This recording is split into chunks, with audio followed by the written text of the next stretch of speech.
For my case study presentation, I chose to read and discuss second-generation immigrant students and the senior year transition by Blake R. Silver, Freddie Lopez, Taruna Kalavinan, and Lily Kritzberg. And so this study basically looks at second-generation immigrants in their senior year of college in the United States and how the experience plays out in their final year of post-secondary education, with mainly emphasis on their transition to life beyond university. So by using Schlossberg's transition theory, the study actually looks at 34 second-generation immigrant seniors, or SGIs for short, and their senior year experiences, paying attention to the 4 S's in Schlossberg's theory, which are situation, self, support, and strategies. Concerns about senior year and the transition into the workforce vary according to gender and the race of these SGIs, as well as whether their parents had a college degree or not. Despite barriers such as financial needs, discrimination, and isolation, most immigrant parents encourage their children to pursue a higher education in order to equip them for a well-paying job. These barriers, in fact, encourage SGIs to work harder toward a degree and become more involved on campus. Most SGIs also have a different choice of major compared to non-SGIs, mainly driven by the career options and pay, as well as their parents' influence to enroll them in a major that will get them a well-paying job, resulting in a dilemma between personal interests and parental expectations. So circling back to the 4 S's and their context in the study, the situation is determined by the scenario of the transition and how SGIs make the most of it. Self looks at how individuals see and perceive themselves through multiple lenses, including cultural, personal, and educational identity. Support includes the relationships and resources available to SGIs and how they use them. And lastly, strategies look at how SGIs deal with change. So this study essentially focuses on a diverse group of 34 SGIs, as I mentioned earlier, at a college outside a metropolitan area, collecting their info through emails, flyers, and invitations from friends.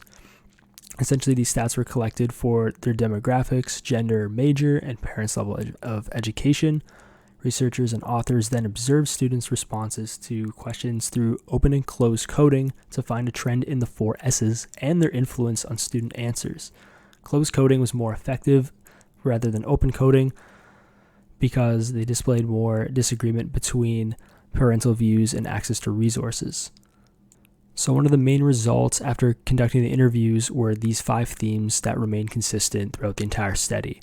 And these were perceptions of the senior year transition, challenges finding and using university resources, tensions between sense of self and parental expectations, discrepancies between sources of support, and strategies promoting resilience. SGIs display a great deal of confidence in their ability to navigate their senior year, although some barriers and challenges still persist to this day. With more research focusing on their challenges and needs, we can learn more about how to combat these issues and help SGIs make the most of their college experience and transition to the next chapter of their lives. So after reading this article, I found a number of interesting points to discuss regarding the unique way it was presented. Given the nature of this study and how the data was collected, I believe it was a good choice to include quotes from the interview as well as the names and details of some of the SGIs. This gave more context to the findings and introduced us to several stories being strung together to show the students through a journalistic lens with direct quotes to back up their claims. What was interesting is that the researchers used multiple perspectives for each of the themes. And despite the similarities between students' answers, there were contrasts among the context of their situations. So a good example to show this is that some students face the same challenge of dealing with parental expectations, but the parental expectations differed by student. So some students were expected to be housewives, while others were expected to go straight to work at a well-paying job without any further education. So by showing these situations from selected students, there was more of a story being told when each student discussed what their plan was and how they navigated through university, displaying their resilience through unique individual perspectives. In regards to the main 5 themes, each one was covered very well, blending Schlossberg's theory and student perspectives as opposed to what the researchers found exclusively. And I found that there could have been more opportunities to compare and contrast the data with similar studies of first-generation immigrant students in order to find trends and themes within intergenerational college perspectives and experiences.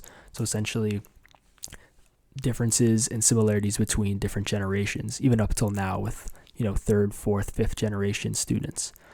Additionally, it would have been interesting to see SGI's parents be interviewed as well, so their perspectives could be compared to the students' answers in this context, given that one of the main discrepancies between students and their parents was both of their expectations for what should be done in college and after college.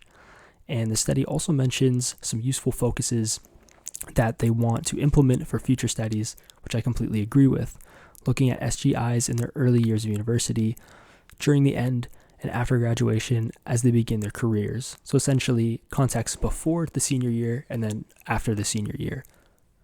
With this, we could see how they navigate through multiple transitions and basically get more of a full story as to how the student life is for a second-generation immigrant student. Lastly, I found the quantitative data to be somewhat irrelevant from the focus of the study, which was finding how SGIs navigated university and what themes remained consistent. So it did, however, give context to some of the students' characteristics and some of their demographics, but it didn't really contribute to their answers and ultimately the takeaways of the entire study. I find the bulk of the findings were really drawn from the student interviews, which led me to consider data such as surveys, polls, and questionnaires to be more useful than the demographics in the context of the study. Although such data was not collected due to the focus on interviews, it could have provided more relevant data, adding a new perspective and layer to what SGIs had to say. And additionally, the study could have expanded to a wider context, covering several North American universities with different demographics. So for example, metropolitan universities versus state colleges, or maybe even smaller rural colleges. And even focusing on more specific differences such as culture, religion, income, and other socioeconomic factors that influence the SGI transition and experience in college rather than just parental expectations and beliefs along those lines. So after reading through this article, leaving a critical review, I want to reflect on the research and its findings in my own context and today's time. So I'm a third-generation immigrant student, and I was able to understand the study through my parents' stories as second-generation immigrant students who both had the opportunity to go to post-secondary education. And although their stories looked very different from each other, I was able to compare and contrast their experiences and find similar themes in their early adulthood when it came to parental values and expectations.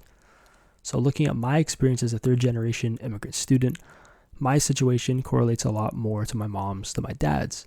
And this is because, like my mom, I was able to study what I wanted, I had the tuition paid by my parents, and had good access to opportunities. My dad, on the other hand, got to study what he wanted, but he had to work tirelessly across several jobs to pay his own tuition. He went to 2 colleges and balanced an apprenticeship and additional schooling for mechanical licenses and other educational pursuits that he had to do on top of just a regular college degree to get to where he is now. And unlike first-generation immigrant parents, my parents, being in the second generation, were less lenient on me getting a traditional well-paying job like a doctor or a lawyer, accountant, for example. And pursuing a degree and career that I actually would enjoy. On the flip side, they wanted me to establish a good work ethic and make money as early as I could and during the entirety of high school, university, and beyond, with part-time jobs and contract work and anything that could really get me saving money at a young age. Even stressing the idea of working on the side after acquiring a full-time job when I graduate, so having 2 or 3 jobs. And I do agree with these values, as my parents want what's best for me, and their expectations are reasonable and realistic, especially given today's day and age where many people have to work more than one job and make ends meet in an economy that's very tough to save for a brighter future. In terms of other students who face similar problems of SGIs today, I believe that despite their differences, such as culture, they can relate on many grounds like parental expectations. Additionally, resources in the present day are much better than in the past, as many schools implement international student and alumni mentors to help new international students through their transition into university and beyond graduation. So here at UTM, resources such as the International Student Mentorship Program, International Education Center, and various student cultural clubs have become a space for students around the world to come together and help each other out and make friends. So because of this diversity and inclusion, I find that most students I've talked to are resilient and have a group that they are able to identify with, be it a cultural club or a friend group. I also believe environmental barriers play a role in the shaping of identity and SGI transition in and out of university, with factors such as westernization, language barriers, and even adapting to physical aspects of living in Canada or North America, having to deal with colder winters and climate that they are not used to. But all in all, I think that SGIs are better equipped to navigate university and have an easier transition beyond, with more resources and support being implemented in internationally renowned schools such as UFT.